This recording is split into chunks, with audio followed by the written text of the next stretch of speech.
Yes madam. సిటీకి దూరంగా వెళ్ళి ఎందుకు ఇన్వెస్ట్ చేయాలి? అంటే RRR కూడా వస్తుంది, దాదాపు 100 కిలోమీటర్ల పరిధిలో రియల్ ఎస్టేట్ రంగం విస్తరించబోతుంది. దాదాపు ఇప్పటికే మనకి ఓఆర్ఆర్ దాటి చాలా వరకు పెద్ద పెద్ద కంపెనీస్ కూడా రావడం జరిగింది. ఎందుకు దూరంగా ఇన్వెస్ట్ చేస్తే వాళ్ళ ఫ్యూచర్ లాభాలు ఎలా ఉంటాయి? ఓకే.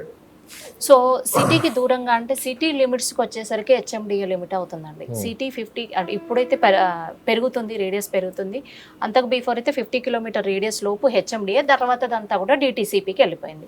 హెచ్ఎండిఏకి వచ్చేసరికి ఆల్రెడీ సిటీ డెవలప్మెంట్ అయ్యి ఉంటుంది. అక్కడ రేట్స్ కూడా చాలా ఎక్కువగా ఉంటాయి. మంచి అప్రూవల్ లేఅవుట్స్ కానీ ల్యాండ్స్ కానివ్వండి, జెన్యూన్గా ఉన్న ల్యాండ్స్ కానివ్వండి. హెచ్ఎండిఏకి వచ్చేసరికి ప్రైస్ అనేది ఇంక్రీజ్ అవుతుంది. ఇన్వెస్ట్మెంట్ అనేసరికి పెరిగిన దాంట్లో 80,000 అయింది, 1.6 అవ్వటానికి మళ్ళీ ఒక 10 years వెయిట్ చేయాలి. ఎందుకంటే ఆల్రెడీ డెవలప్మెంట్ అయ్యింది. ఇన్వెస్ట్మెంట్కి వెళ్ళాలనుకునేటువంటి వాళ్ళు డిటీసీపీలో ఇన్వెస్ట్మెంట్ చేస్తే బెస్ట్ ఇన్వెస్ట్మెంట్ అవుతుందండి. ఎందుకంటే అక్కడ ల్యాండ్స్ ఎప్పుడు కూడా తక్కువ రేట్లో దొరుకుతాయి. బిలో 10,000 డిటీసీపీలో దొరుకుతాయి, బిలో 20,000 కూడా దొరుకుతాయి. మంచి ల్యాండ్స్ హైవేకి దగ్గరగా ఉన్నాయి.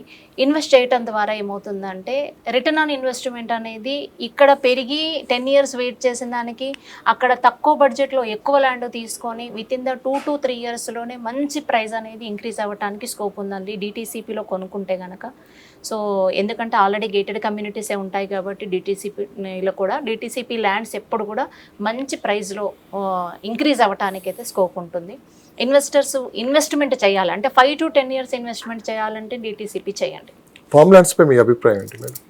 ఫార్మ్ ల్యాండ్స్ అనేది ఎంతవరకు ఎంతమంది కరెక్ట్గా ఇస్తున్నారు అనేది వాళ్ళకు వాళ్ళు సెల్ఫ్ అనాలిసిస్ చేసుకోవాలండి. మనం ఎవరిని పాయింట్అవుట్ చేయటం అనేది కాన్సెప్ట్ కాదు మన ఈ ఇంటర్వ్యూలో.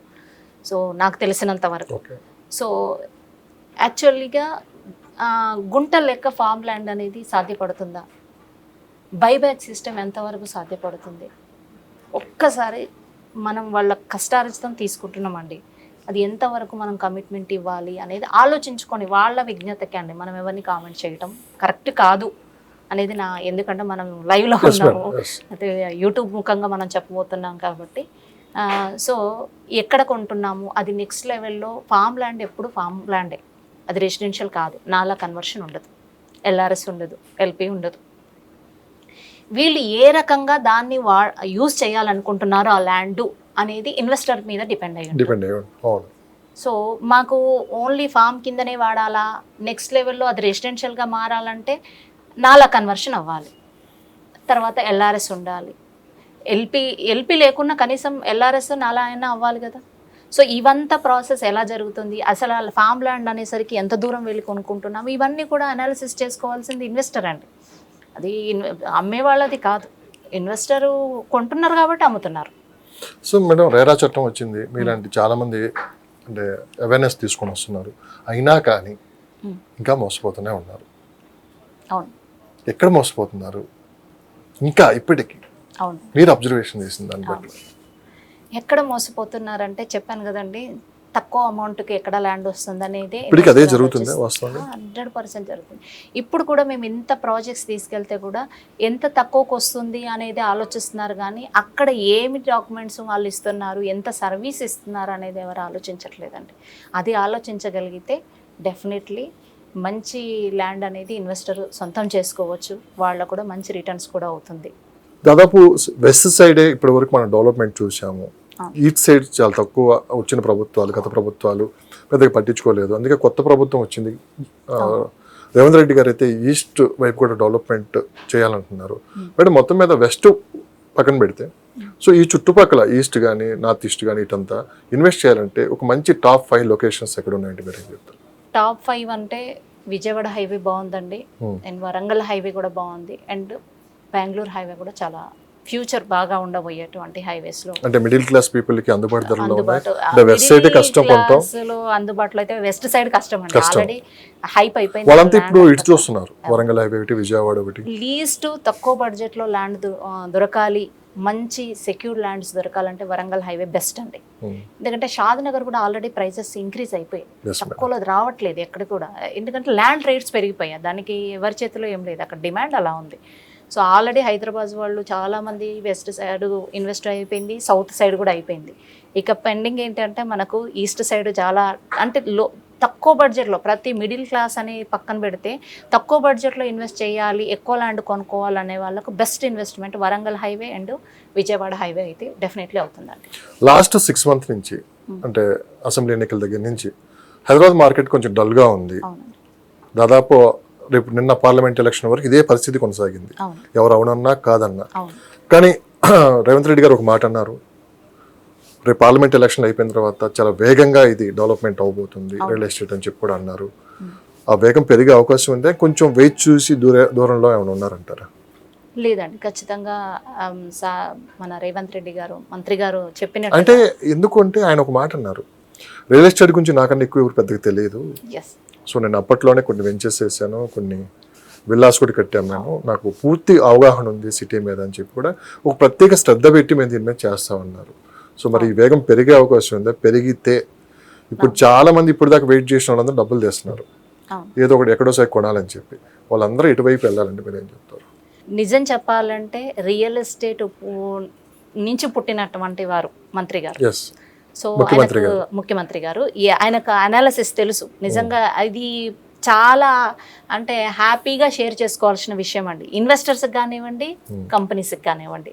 ఎందుకంటే హైదరాబాద్ రియల్ ఎస్టేట్ అంత లెవెల్లో మారబోతుంది ఖచ్చితంగా. అండ్ మనకి వచ్చేసరికి ఇన్వెస్టర్స్ ఈ హైవేస్లో ఎక్కువగా మనకి వరంగల్ హైవే కానీ, విజయవాడ హైవే కానీ, అండ్ షాద్నగర్ సైడ్ కానీ వాళ్ళ చాయిస్ అండి, ఎటు చేసినా కానీ ద బెస్ట్ ఇన్వెస్ట్మెంట్ అయితే అవుతుంది.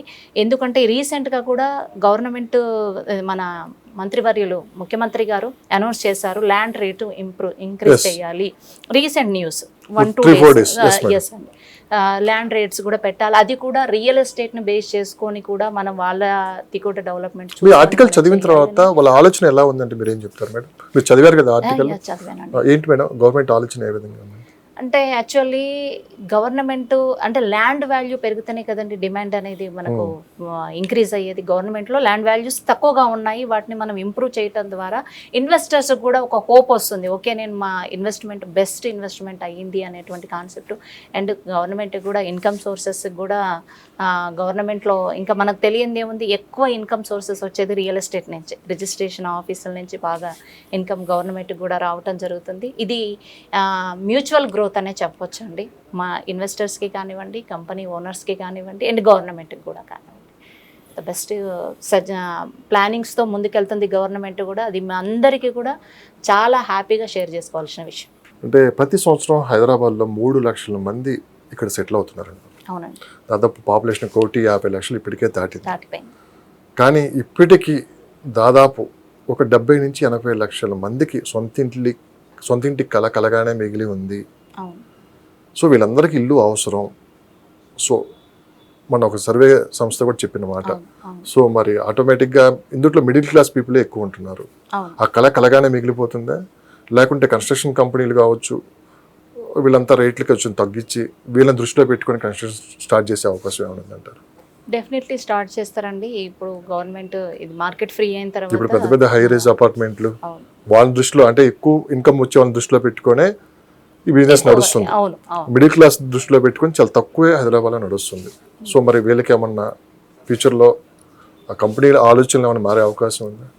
కంపెనీ ఆలోచనలు అంటే మ్యాక్సిమం కొంతమంది అయితే ట్రై చేస్తున్నారండి. తక్కువ బడ్జెట్లో రీసెంట్గా కూడా మనం చూస్తున్నాము, తక్కువ బడ్జెట్లో హౌసెస్ కడుతున్నాము అని చెప్పేసి కొత్త కాన్సెప్ట్లో తీసుకురావడం జరిగింది.